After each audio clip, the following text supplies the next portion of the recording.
All right, today we are pulling back the curtain on something you deal with literally every day, but probably never think twice about.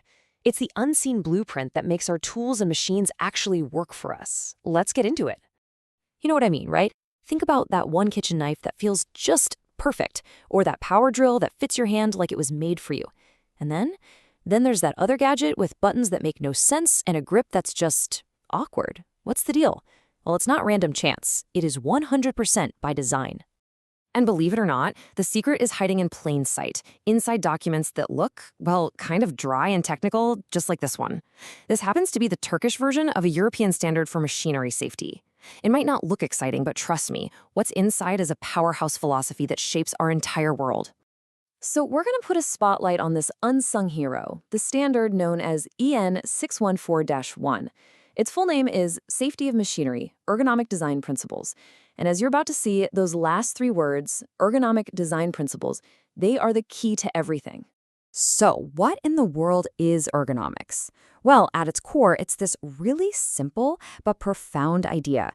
We should be designing things to fit people, not forcing people to squeeze themselves to fit into poorly designed systems. It's all about understanding what we humans can and can't do. And this isn't just one country's bright idea. Oh no, a standard like this is a massive team effort. You've got these big international bodies like SEAN, that's the European Committee for Standardization, making rules for a whole continent. Then you've got national groups like TSE, the Turkish Standards Institution, that take those rules and make them work locally. It's basically a global conversation about how to keep all of us safe. And make no mistake, this is a huge deal. This document is not just a list of nice-to-haves. As the standard itself says, it's there to back up the essential safety requirements of European Union directives. Or, to put it simply, if you want to sell a machine in Europe, you absolutely have to follow these rules. Okay, so how does this actually work? The standard kind of breaks ergonomics into two main parts. Let's dive into the first one, designing for our physical bodies. And they get really detailed here. I mean, designers are told to think about the operator from literally every physical angle. We're talking about everything from our different body sizes and shapes, to making sure a machine encourages good posture, to understanding how our joints move, and even our physical limits, like how much force can you actually exert over and over again. And this quote, pulled right from the standard's introduction, just nails the why. This is why it all matters. It says it right there. This isn't just about being comfortable. It's about being safer. It's about having a better quality of life. And maybe most importantly, it's about preventing injuries and protecting our health in the long run. But look, a safe machine isn't just about fitting our bodies. That's only half the story. It also has to fit our minds. And this is the second, absolutely crucial piece of the ergonomic puzzle. This is what we call cognitive ergonomics. It asks all the brainy questions, like, is this machine actually easy to figure out?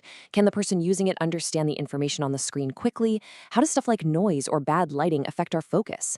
The whole point is to design something that doesn't cause confusion, stress, or mental burnout. So you see, when you bring the physical and the mental parts of ergonomics together, that's when you get something special. You get a machine that feels less like a tool and more like an extension of yourself. The whole interaction is just smooth, efficient, and stress-free. You get to focus on the job, not on fighting the machine. Okay, this all sounds fantastic in theory, right? But how do designers actually take these ideas and turn them into a real physical object? Well, the standard gives them a clear roadmap for that too. It's a very deliberate process. It's not guesswork. First, you have to really understand what the person is trying to do. Then, you apply all those ergonomic principles we've been talking about. After that, you have to systematically hunt for any leftover risks. And finally, you design and build in the safety features to take care of those risks. And if there is one thing you take away from all this, it should be this. True safety is not an add-on.